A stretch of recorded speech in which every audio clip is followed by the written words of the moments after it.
સંત ચરિત્રોના માધ્યમથી ધર્મચર્ચાનો પ્રસંગ ચાલી રહ્યો છે. અત્યાર સુધી પ્રાંતના જુદા જુદા થયેલા જે મહાન સંતો, એમના ચરિત્રો ઉપરથી કેટલીક વાતો સ્પષ્ટ થઈ હશે. પહેલી વાત તો એ કે એ સંતો કોઈ ધર્મગુરુઓ નહોતા. કોઈ ધર્મગાદી ઉપર બેઠેલા, ધર્મ શાસન ચલાવનારા, ધર્મનો નિર્ણય આપનારા એ કોઈ ધર્મગુરુઓ હતા નહીં. એ સ્વતઃ સિદ્ધ સંતો હતા. એમણે કોઈ નિશ્ચિત સંપ્રદાયમાં કે નિશ્ચિત પરંપરામાં દીક્ષા પણ મોટા ભાગે લીધેલી હતી નહીં. પણ જ્યાં એ જન્મ્યા, જ્યાં એ ઉછર્યા, જ્યાં એ મોટા થયા, ત્યાં આપોઆપ એમને જે કંઈ સૂઝ્યું, જે કંઈ પ્રેરણા પ્રાપ્ત થઈ, એના દ્વારા એમણે લોકોને પ્રેરિત કરવાનો પ્રયત્ન કર્યો. એટલે પહેલી વાત એ યાદ રાખજો કે એ કોઈ ધર્મગુરુઓ હતા નહીં. પણ જે ધર્મગુરુઓ હતા એમણે એમને સાથ ના આપ્યો. આ બીજી વાત છે. દુનિયાના ઇતિહાસમાં જોજો, દુનિયાના ધર્મોમાં જોજો, જે સંતો થયા હોય એને ધર્મસ્થાનો તરફથી સાથ મળે, એમને ધર્મગુરુઓ તરફથી સાથ મળે. એટલે બેયનો સરવાળો થાય, અને બંનેનો સરવાળો થાય એમાંથી પ્રજાને લાભ થાય. પણ અહીંયા ઉલટું થયું. અહીંયા સંતોનો વિરોધ કરનાર બહારના કોઈ નાસ્તિકો નહીં, વિધર્મીઓ એટલા બધા નહીં, પણ સધર્મીઓમાં ધર્મનું શાસન જેમના હાથમાં હતું એમણે સૌથી મોટામાં મોટો વિરોધ કર્યો. આવો વિરોધ કરવાના પાછળ પણ કારણ છે. આવું કેમ થયું? આપણા ત્યાં આ બધું ચૂંથાયું કેમ? તમે શાંતિથી વિચાર કરજો. તુલસીદાસ હોય કે નરસિંહ મહેતા હોય, એ જ્યાં સુધી જીવતા હતા, કે જ્ઞાનેશ્વર હોય કે કબીર હોય કે કોઈ પણ સંત હોય, જ્યાં સુધી જીવતા હતા ત્યાં સુધી ધર્મગુરુએ એમનો સ્વીકાર કેમ ના કર્યો? એમનો વિરોધ જ કેમ કર્યો? એમને પજવ્યા કેમ? એમને દુઃખ કેમ દીધું? એના પાછળ એક કારણ છે. અને એના પાછળના કારણને જો સમજવું હોય તો ચાર વાતો યાદ રાખો. ધર્મ છે એ મુખ્યતઃ ચાર ભાગમાં વહેંચાયેલો હોય છે. નોટ કરવો હોય તો કરી લેજો. એક જે આત્મવાદી ધર્મ, એની મુખ્ય ધારા આત્મા તરફ છે. એટલે આખા ધર્મનો ઝોક, આખા ધર્મની શક્તિ આત્મા ઉપર લાગેલી છે. એવો જે એક ધર્મ અથવા ધર્મોનો સમૂહ, જેને આપણે આત્મવાદી એમ કહીએ. બે, વર્ણવાદી ધર્મ. એ આખા ધર્મની શક્તિ માત્ર એક નિશ્ચિત વર્ણ ઉપર લાગેલી છે, એના લાભ ઉપર લાગેલી છે. એમાંથી એક આજીવિકા ઊભી થાય છે, એમાંથી એક સ્થાપિત હિત ઊભા થાય છે. એટલે આખા ધર્મનો જોગ એક નિશ્ચિત વર્ણ ઉપર લાગેલો છે. એટલે બીજો જે છે એનો ઝોક વર્ણ તરફ છે, જેને આપણે વર્ણવાદી ધર્મ. ત્રીજો, આ ત્રીજો જે ભાગ છે એ બંધુવાદી ધર્મ, બ્રધરહુડ કૌંસમાં લખજો, બંધુવાદી ધર્મ. એને કોઈ વર્ણ ઉપર ઝોક નથી, એનો કોઈ આત્મા ઉપર ઝોક બરાબર નથી વધારે, પણ એનો સૌથી વધારે ઝોક છે હું મારો ભાઈ, હું મારો ભાઈ. મારા ધર્મમાં આવેલો કોઈ પણ એ મારો ભાઈ. એટલે એમાંથી બ્રધરહુડ, અને બ્રધરહુડને આપણે આપણું નામ આપીએ બંધુવાદી ધર્મ. ત્રણ.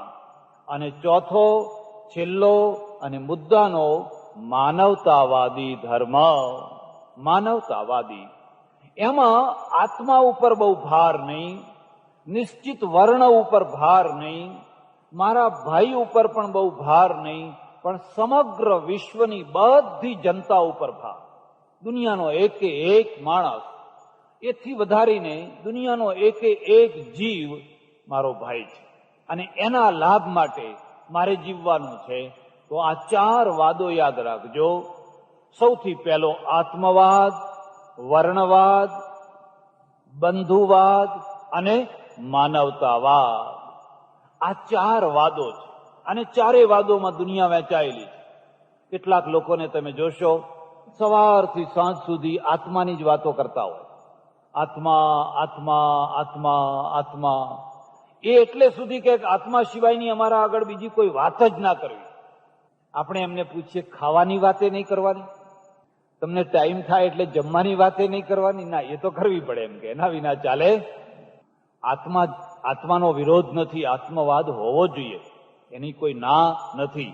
પણ તમે 24 કલાક આત્માને આત્મામાં જ વાતો કર્યા કરો, તમારા આંગણાની ચર્ચા ના કરો, તમારા ઘરની ચર્ચા ના કરો, તમારા સમાજની ચર્ચા ના કરો, તમારા દેશની ચર્ચા ના કરો, એ દેશના ભવિષ્યનો તમને વિચાર ન હોય અને તમે માત્ર આત્માની જ વાતો કર્યા કરો. ઘટાકાશ ને મઠાકાશ, રજ્જુ ને સર્પ, રજ્જુ ને સર્પ. સવારે સાંજે રાત્રે જ્યારે જુઓ ત્યારે રજ્જુ ને સર્પ, રજ્જુ ને સર્પ. બરાબર છે ભાઈ, પણ તમારો એક દેશ છે, તમારો એક સમાજ છે, કોઈ જગ્યાએ દુકાળ પડ્યો છે, કોઈના ઘરમાં અનાજ નથી, કોઈના ઘરમાં પાણી નથી, કોઈ પાણી વિના ટટળે છે, કોઈ વિદ્યાર્થીની પાસે પુસ્તકો નથી, કોઈને ભણવું છે, કોઈ વિધવા થઈ એના ઘરમાં અનાજ નથી. એ બધા પોતપોતાના પ્રારબ્ધ ભોગવે છે. બસ એમાં આપણે માથાકૂટમાં પડવાની જરૂર. એ બધો પ્રપંચ છે અને પ્રપંચમાં પડવાથી આ જે જન્મ છે એ જન્મ તમારો વ્યર્થ ચાલ્યો જશે. હવે આ વાદ છે એને શું કહેવામાં આવશે? આત્મવાદ. આત્મવાદ. આત્મવાદ ખોટો નથી, આત્મવાદનો વિરોધ પણ નથી. પણ કોઈ પણ વાદ જ્યારે એકાંગી થઈ જાય, એક પક્ષીય થઈ જાય, ત્યારે એ આપોઆપ નિરર્થક થઈ જતો હોય. આપોઆપ. તમને વધારેમાં વધારે શું ભાવે? કોઈ પૂછે કે તમને વધારેમાં વધારે શું ભાવે, ત્યારે તમે એમ જવાબ આપો શ્રીખંડ.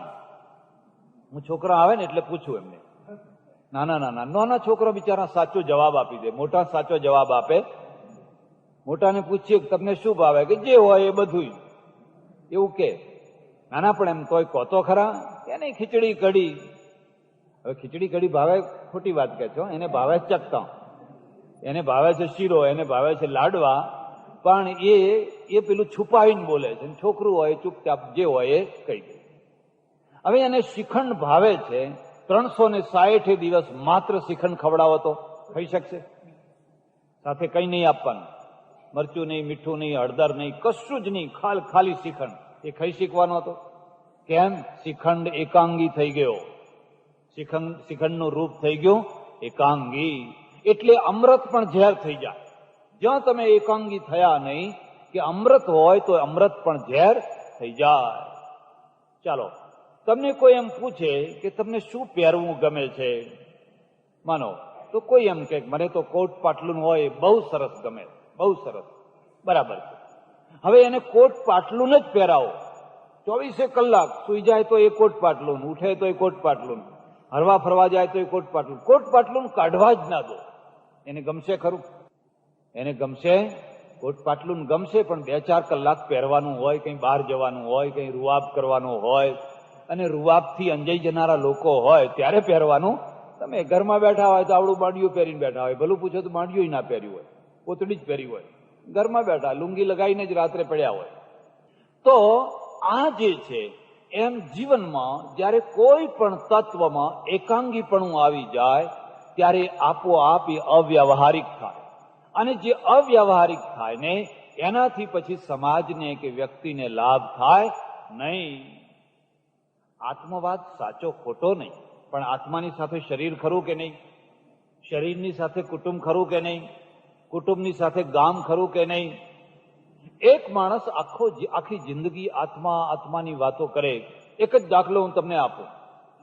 1947 આઝાદી મળી, વલ્લભભાઈ પટેલ છે, હિમાલયમાં ચાલ્યા ગયા હોત અને આત્માનું કલ્યાણ કરવા માટે ઘટાકાશને મઠાકાશને રજ્જુને સર્પ કરવા બેસી ગયા હોત તો એ વધારે ઉપયોગી થયા હોત કે એમણે આ નિઝામ ને જુનાગઢ ને કાશ્મીરથી માંડીને બધા રજવાડા દેશને ભેળવીને એક કરી આપ્યા, એટલે વધારે ઉપયોગી થયા.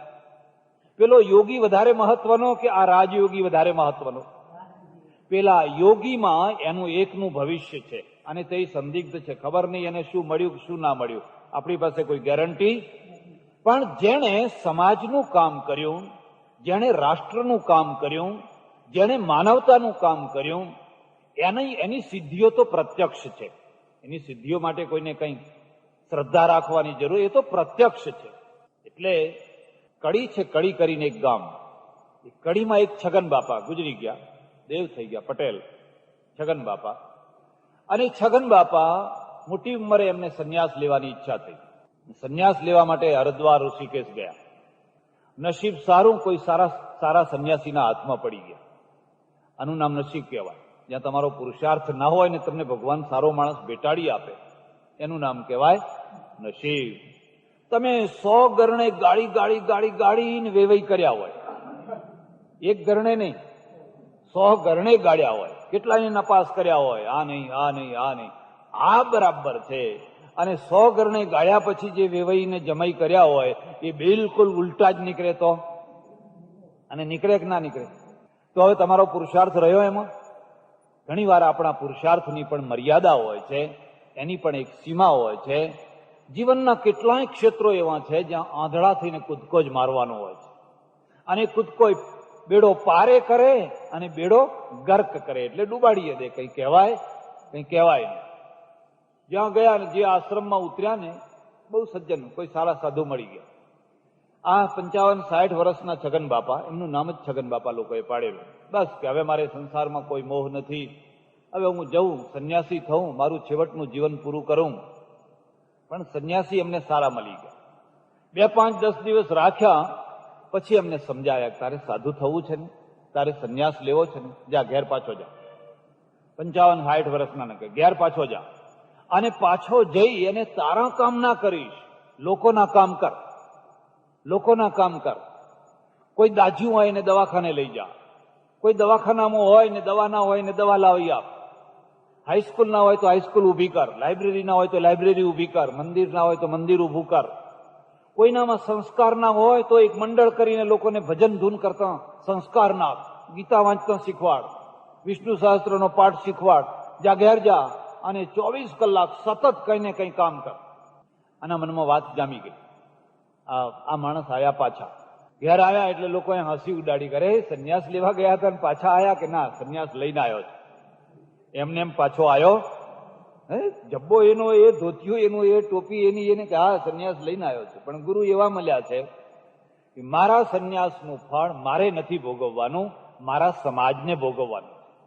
એ માણસ જીવ્યા ત્યાં સુધી ગામના એટલા કામ કર્યા. આજે કડીમાં જાઓ એટલે છગન બાપા એમને લોકો યાદ કરે છે.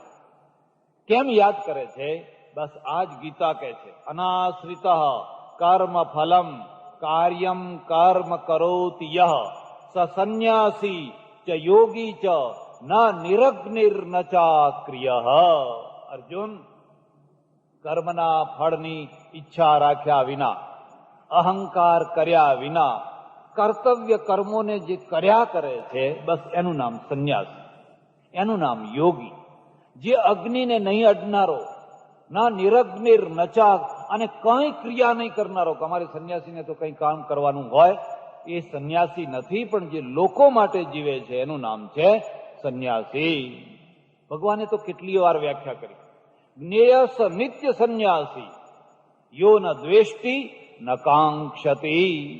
અર્જુન, એને તું રોજ સંન્યાસી સમજજે, જે કોઈનો દ્વેષ નથી કરતો, જે કોઈની પાસેથી આકાંક્ષા નથી રાખતો કે તમે આવ્યા તો કંઈક આપતા જજો, જો ના આપતા જાઓ તો મોઢું ચડી જાય, આપે એ વાલો લાગે ને ના આપે એ દવાલો લાગે. યો ન દ્વેષ્ટિ ન કાંક્ષતી, જે કોઈની પાસેથી કશી ઈચ્છા નથી રાખતો અને કોઈની સાથે દ્વેષ નથી રાખતો, એ સંન્યાસી. ભગવદ્ ગીતામાં સંન્યાસના લક્ષણ તમે જોજો, આખા ગુણલક્ષી લક્ષણો છે. વેશલક્ષી નહીં પણ ગુણલક્ષી લક્ષણો. એ છગન બાપા પાછા આવ્યા, ઘણા વર્ષો સુધી જીવ્યા અને કડીમાં જોજો એમણે કેટલા ભવનો બનાવ્યા, કેટલી સંસ્થાઓ બનાવી, કેટલું કેટલું કામ કર્યું, કેટલા દુઃખો વેઠ્યા. કરી તો જોજો, એક નાનું કામ તો કરી જોજો. કોઈના આંગણે જઈને ઉભા તા રહેજો 5 રૂપિયા માગવા માટે, કેવું મોઢું થાય છે જોઈ જોજો. ઉઘરાણા કરવા કોઈ રમત વાત, સંસ્થા ચલાવવી ને પૈસા ભેગા કરવા એ કોઈ રમત વાત નથી. જેને મન માર્યું હોય એ જ કરી શકે. એ 10 ધક્કા ખવડાવે તો છગન બાપા 10 ધક્કા ખાય. ગુરુ મળ્યા હતા, જો બેટા મન મારજે કામ કરવું હોય તો. એ મેણા મારે, એ કલંક લગાડે, એ અપવાદ લગાડે, ખાઈ જાય છે, જે કે એ બોલવું નહીં, સહન કરવું. અને એ બોલનારા જ પછી થાકવાના, અને બોલનારા જ પછી પશ્ચાતાપ કરશે કે આપણે ખોટી વાત કરી હો.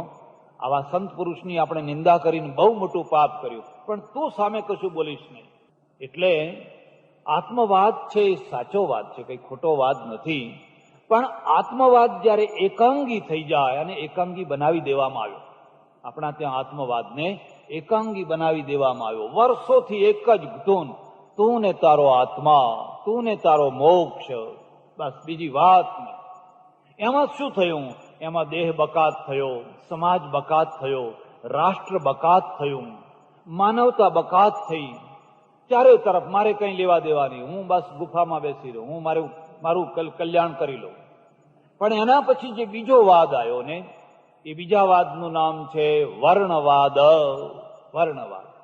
એમાં મારી જાતના માણસોને સતત લાભ થયા કરે એવી વ્યવસ્થા કર્યા કરો, બસ સતત એક ને એક પ્રકારની બધી એ જ થયા કરે.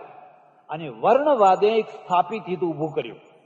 એક નિયમ છે, દુનિયા ઉપર નજર ફેરવજો, ધર્મ બધે છે, પણ ધર્મને આજીવિકાનું સાધન બનાવી દેવામાં આવે અને આજીવિકા જયારે તૂટવાના કારણો ઉભા થાય એટલે આજીવિકા તોડનારો દુશ્મન થાય કે ના થાય?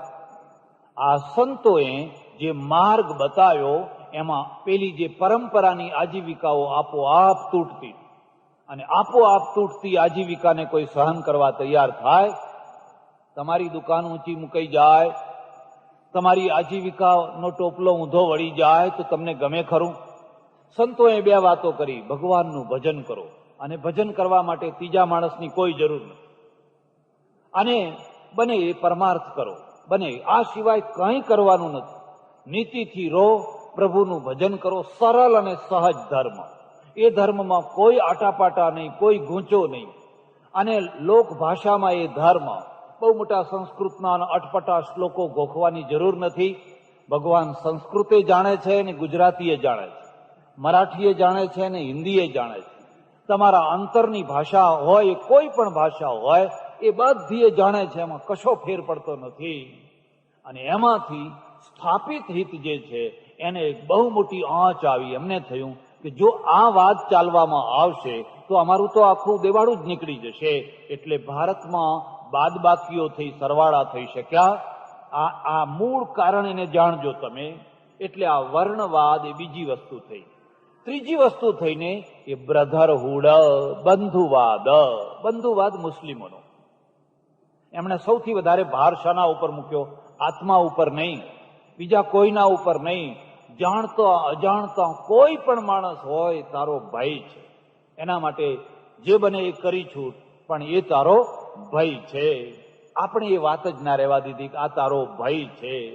તરત જ પૂછવાનું, કઈ નાતના છો? એટલે કે ફલાણી નાતના છીએ. તો તમને પણે પાણી મળશે, અહીં પાણી મળશે? તો પણે બેસજો, અહીં બેસવાનું. આ પહેલો જ પ્રશ્ન, કઈ નાતના છો? અને નાતના આધારે વ્યવહાર નક્કી થાય. કયા ધર્મના છો એવું નહીં પૂછવાનું.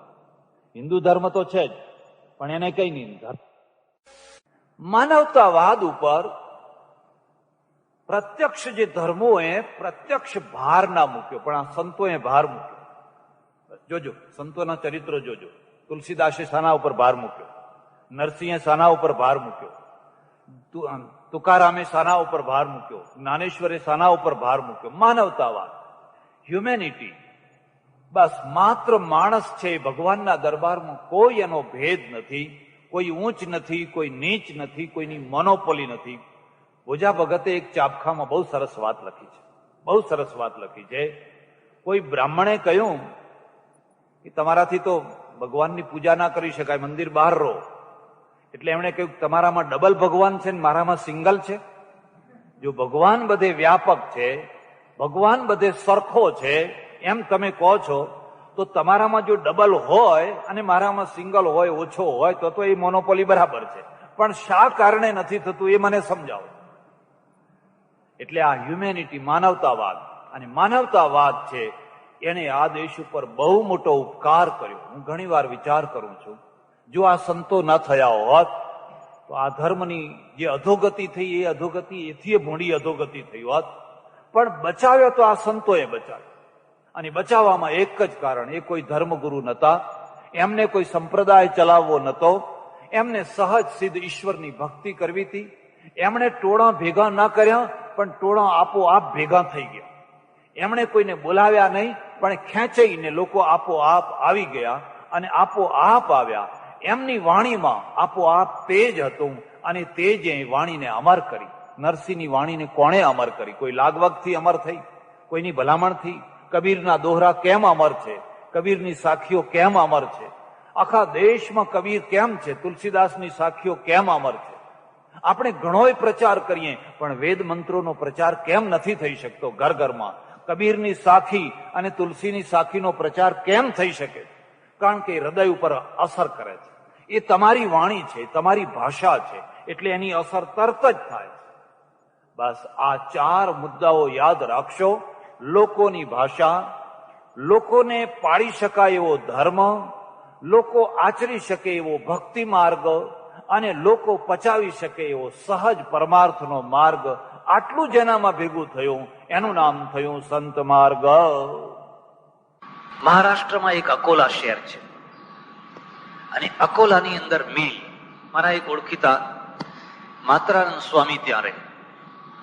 માત્રાનંદ સ્વામી, જેમની પાસે હું શરૂઆતમાં લઘુ ભણેલો, બહુ સારામાં, એમને મારા જીવન ઉપર અસર નાખી, બહુ મોટી અસર નાખી. મારા અનુભવોમાં મેં એમનું એક આખું પ્રકરણ લખેલું છે. બસ વૃંદાવનમાં રહે, અને રહે તો ક્યાં રહે? પેલી સીડીના નીચે જે ખાનું પડ્યું હોય ને, ત્રાંસુ, એ ખાનામાં રહે.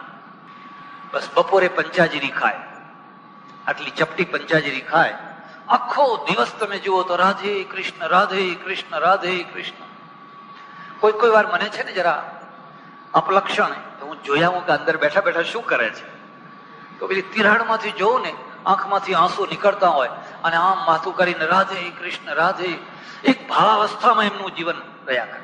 અને મને એમ થયું, ઓહો, આ માણસ આ ખૂણામાંથી બહાર, એ ખૂણામાં નથી બારી, નથી પવનની વ્યવસ્થા, નથી બીજી કોઈ ઉભા થાય તો માથું અડી જાય એવું છે. એને કદી સારો રૂમ ના માગ્યો, એને કદી સારું કપડું ના માગ્યું, એને કદી સારું ખાવાનું ના માગ્યું. અકોલાનો એક શેઠ મારવાડી, એ એમને પંચાજીરીના પૈસા મોકલે, એમાંથી પંચાજીરી બનાવીને ડબ્બો અને વાટકીમાં આટલી કાઢીને બપોરે ફાંકી લે, ને સાંજે અન્નક્ષેત્રમાંથી જે રોટલી આવે, 6 રોટલી, એ 6 રોટલીને દાળ ખાય. અને વાસણ ઘસતા ઘસતા અમને ભણાવે, લઘુ કૌમુદી ભણાવે. વાસણને અડવા ના દે, પોતે જાતે વાસણ ઘસે. એના દર્શન માટે કોઈ ના આવે, કારણ કે એની પાસે પ્રદર્શન નતું.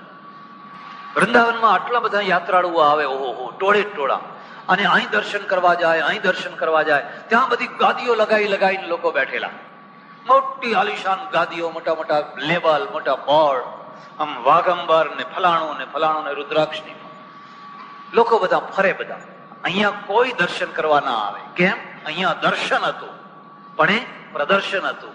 અને દુનિયા છે એ પ્રદર્શનની ભૂખી છે. દર્શનને સમજવાની એની પાસે આંખ હોતી. દર્શન કોણ કરી શકે? કોઈ 1000માં એક વીરલો હોય, એ દર્શન કરી શકે. અને એને કોઈ દિવસ એમ થયું નહીં કે લોકો મારા દર્શન કરવા આવે. જો થયું હોત તો એ ખૂણામાં બેસી જ ન શકે. એ ત્યાં રહે. મને વાત કરી, મને કે એક મિલનો મજૂર, અને મિલનો મજૂર નાની ઉંમરમાં પરણ્યો, 18-20 વર્ષની ઉંમરમાં પરણ્યો. એની પત્નીને લાવ્યો, થોડાક દિવસ રહ્યા, એના વતનમાં રહ્યા, 1-2 મહિના રજાઓ લઈને ગયેલો, રહ્યો. પછી જયારે અકોલા આવવાનું થયું, ભાઈ મારી નોકરી જશે, હવે તમારે રજા પૂરી થઈ ગઈ, મારી નોકરી જશે. એટલે પેલી એની પત્ની છે ને, નવી 2 મહિના ઉપર પરણેલી, એને હઠ પકડી, મને ભેગા લઈ જાઓ, મને સાથે લઈ જાઓ. એને કહ્યું, પણ હું જ્યાં સુધી કોઈ મકાન ના રાખું, કોઈ ઓરડી ના રાખું, તારી વ્યવસ્થા ના કરું, કેવી રીતે લઈ જાઉં? હું અત્યારે તો મિત્રોની સાથે રહું છું, એક ઓરડીમાં 4-5 જણા રહીએ છીએ, આ સ્ત્રીને રાખવી ક્યાં?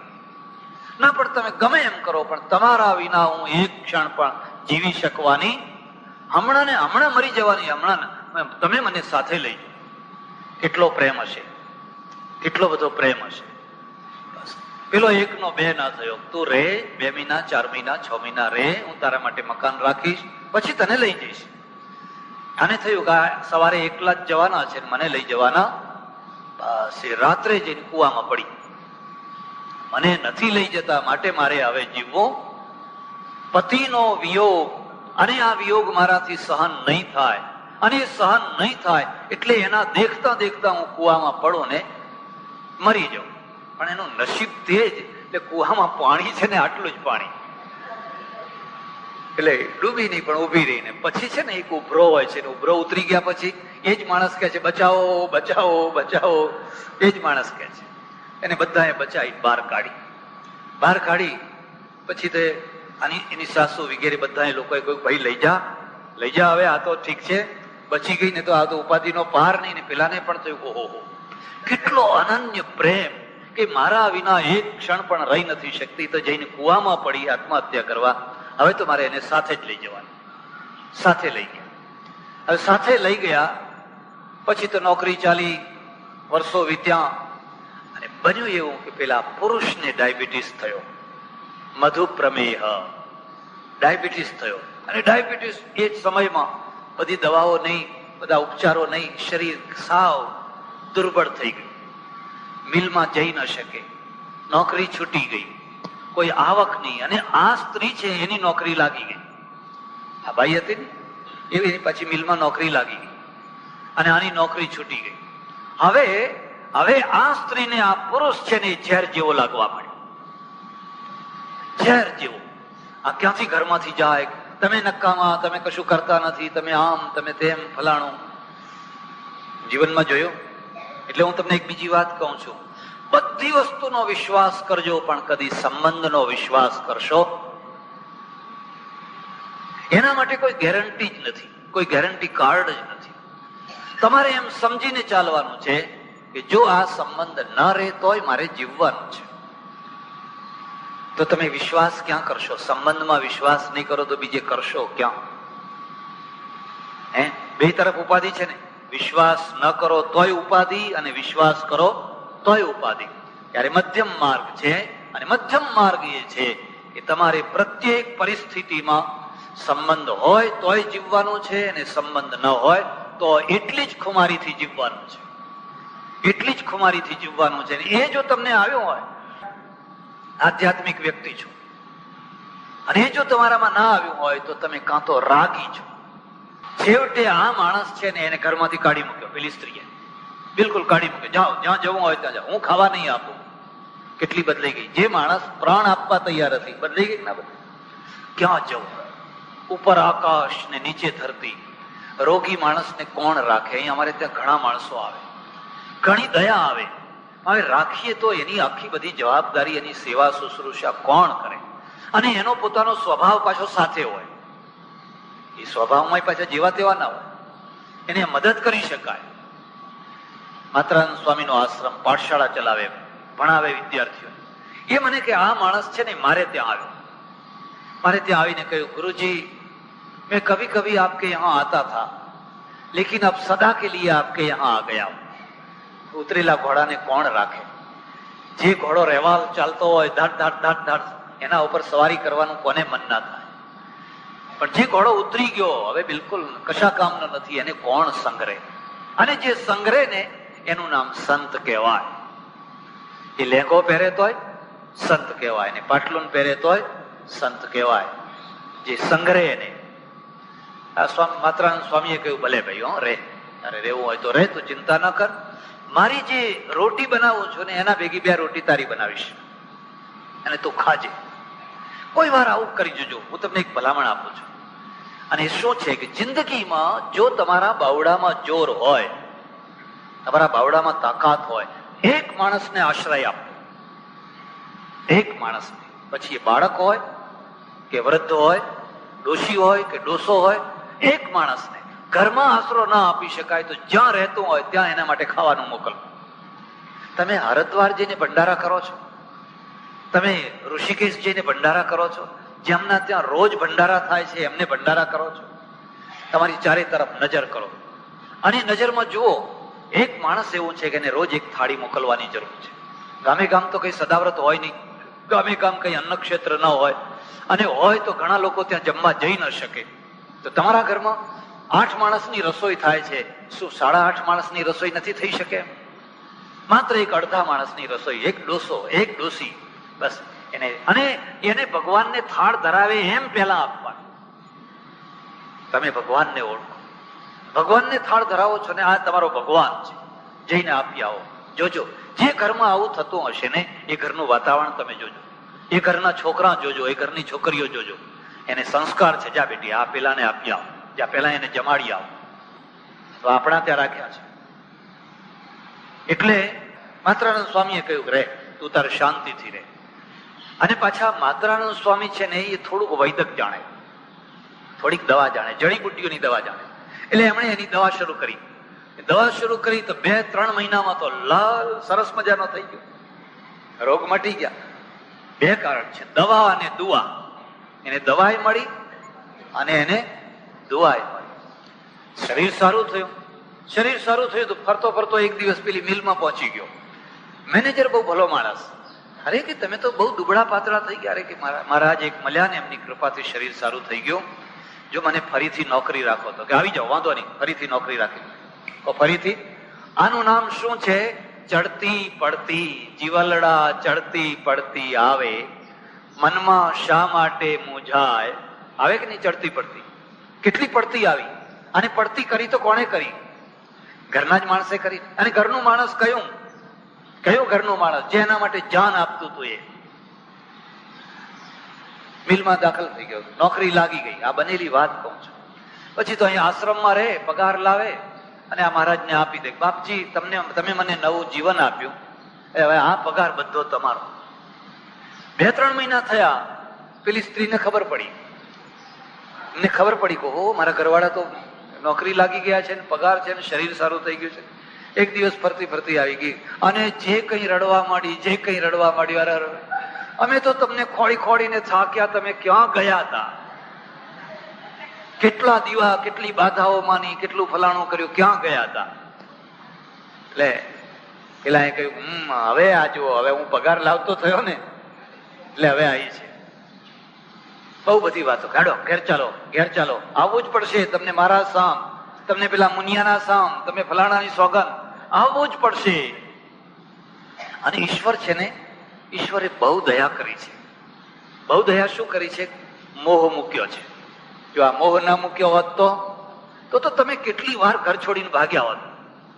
પણ ફરી પાછા ધીરે ધીરે એને થયું કે બરાબર છે, હવે આ આશ્રમમાં પડ્યા રહેવું, આ મહારાજ ઉપર ભારરૂપ થવું, એના કરતા આપણું ઘર છે જેવું તેવું તો ઘર સારું. હું જયારે પૂર્વાશ્રમમાં હતો ને, ત્યારે મારી બાજુમાં એક યુપીના ભૈયા રહે, અને એની પત્ની, ભૈયો દુબળો, બિલકુલ દારૂ પીને આવે ને, હાવ શરીર હાડકે હાડકું, ને પેલી પત્ની છે ને પહેલવાન. એટલે કોઈ વાર છે ને એની પત્ની એને મારે, ખૂણામાં નાખીને બરાબર નાખે. પેલું તો અડધું મળતા જેવું હતું, પણ બક કરે ને, પેલી વાળું ગાળા થઈ ગયા અને રણચંડી જેવી થઈ. એમની દીકરી છે ને દોડતી આવે, ચાલો મારા બાપુજીને મારી નાખશે. હું જઉં તો મારી થોડી મર્યાદા રાખે. પેલી ભાઈ એક તરફ ખસી જાય. પછી હું કહું ક્યાં તુમ કોને મેં પડે માર ખા રહે હો, શર્મ નહીં આતી है? तो ખૂણામાં પડ્યો કે क्या हो गया, मारता है तो घर का आदमी है ने, मारता है तो अभी घर का आदमी मारता है ने, कोई बाहर का तो नहीं है ने. કેટલો પ્રબળ મોહ છે. અને એટલે પેલો કે છે નવા રે, અને પેલો ગયો, મહારાજે કહ્યું હા ભાઈ આવો જાઓ, આ તો તમારો એક વચ્ચેનો ગાળો પૂરો કરવાનો હતો, એ પૂરો. એટલે નવા રે પત્યો કામાય પતિ પ્રિયો ભવતી, આત્મનસ્તુ કામાય પતિ પ્રિયો ભવતી. આ બહુ સારું છે. જીવનમાં કદી કસોટી ના આવે, કસોટી ના આવે, અને કસોટી વિનાનું કદી જીવન હોય કારણ કે કસોટી આવશે તો તમારા ઘણા મોતીઓ છે ને એ ફટકિયા થઈ જવાના છે, ઘણા હીરા છે, ઘણું સોનું છે ને એ પિત્તળ થઈ જવાનું છે. કારણ કે કસોટી છે ને એમાં જ ખબર પડતી હોય છે. એટલે કસોટી ના આવે તો સારું છે. ભરમ બાંધેલો રહી જાય કે આ સાચું મોતી છે, આ સાચો હીરો છે, આ સાચું સોનું છે. પણ જો કસોટી આવી તો એમાંથી ઘણું પિત્તળ થઈ જવાનું છે, ઘણા ફટક્યા. એક ભજનમાં લખેલું છે ને, ઉપર ઘણ કેરા ઘાવ મોતીડાની ઘણે ખબરો થાય, ફટકિયા પલમાં ફૂટી જાય. જ્યાં ઘણ પડે મોતી ના ફૂટે, એના ઉપર ઘણ મારો તો ના ફૂટે. કસોટી આવતી હોય છે. નવારે જાયાઈ કામાય જાયા પ્રિયા ભવતી, આત્મનસ્તુ કામાય જાયા પ્રિયા ભવતી. અને એવી જ રીતે ઉલટાવી દો, આ પત્ની એમાં જે પ્રિયતા છે એ યાદ રાખજે. જ્યાં સુધી એ સુખ આપે છે ત્યાં સુધી પ્રિયતા છે. જે દિવસે દુઃખ આપતી થશે તે દિવસે તમને એ કાંટા જેવી લાગશે ને પ્રાઇમસ મૂકીને બાળી નાખશો, ઝેર ખવડાવીને મારી નાખશો. નવારે પુત્રસ્ય કામાય પુત્ર પ્રિયો ભવતી, આત્મનસ્તુ કામાય પુત્ર પ્રિયો ભવતી. છોકરો જન્મ્યો અને આખા ગામમાં પતાસા વેચ્યા, સાકર વેચી, પેંડા વેચ્યા, બસ ઓ પુત્ર પુત્ર પુત્ર. જયારે એ નાનો હતો ને ખોળામાંથી બાપ નીચે ઉતારે છે, બાપની મૂછો પકડે, ખભા ઉપર બેસે, આમ કરે તેમ કરે, એકી કરે બેકી કરે. બાપને આનંદ આવ્યા, હા મારો છોકરો મારો છોકરો મારો છોકરો. હવે મોટો થયો, હવે શું થયો? મતભેદ થયા, મતભેદ થયા અને એટલા પ્રબળ મતભેદ થયા. છોકરો જે બાપના વિરુદ્ધમાં કોર્ટે ચડ્યો, મિલકત આપો. હું બનેલી વાત કહું છું. મારા એક ઓળખીતા બહુ સારા સજ્જન, કરોડો રૂપિયાની મિલકત, અને છોકરા એમ બાપને હેરાન કરીને કે મોત બગાડી નાખ્યું, શાંતિથી મરવા ના દીધા. હવે એ પુત્ર છે ને એને વાલો એ લાગે ખરો? એ વાલો લાગે ખરો? કેમ વાલો નથી લાગતો? કારણ કે સુખદાયી નથી એટલા માટે. આ બધામાંથી બે વસ્તુઓ ગ્રહણ કરવાની છે. ઉપનિષદો છે ને તો પછી આ બધાને છોડીને ચાલો આપણે બધા દૂર કરીએ. પતિને છોડો, પત્નીને છોડો, પુત્રને છોડો, ફલાણાને છોડો, ફલાણાને છોડો, બધું છોડી દો. કારણ કે બધા સ્વાર્થના સગા છે, બધા સુખના સગા છે. નહીં ત્યારે તમે ઉપનિષદને સમજી નથી શક્યા. ઉપનિષદ શું કહે છે? જો તમારે આ બધાના વચ્ચે રહી અને સારી રીતે જીવન જીવવું હોય તો બધાને સુખ આપો. ધ્યાન દો, જે આ બધો દોષો બતાવ્યા અને એ પછી જે પરિણામ, આ બધાને છોડો એમ, ત્યારે તમે સાધુ યુગમાં આવી ગયા, ઋષિ યુગમાં નહીં. ઋષિ શું કહે છે? કોઈને છોડવા નથી. તમે તમારી ઉપયોગિતા સતત સિદ્ધ કરતા રહો. તમારી ઉપયોગિતા શું છે? કે હું બધાને સુખ આપ્યા કરીશ. તમે ઝેર જેવા ક્યારે બનો છો? જ્યારે તમે દુઃખ આપતા થાવ છો ત્યારે. તમને કાંટો સમજીને લોકો ફેંકી ક્યારે દે છે? કે જ્યારે તમે લોકોને અડચણ રૂપ બનો છો ત્યારે. પણ તમને લોકો માથે ક્યારે ઉપાડે છે? કે તમે બધાને સુખ આપો છો. ભાઈ તું સુખી થા, લે, તને આ રીતે જોતું હોય તું આમ કર, તને આમ જોતું હોય તો આમ કર.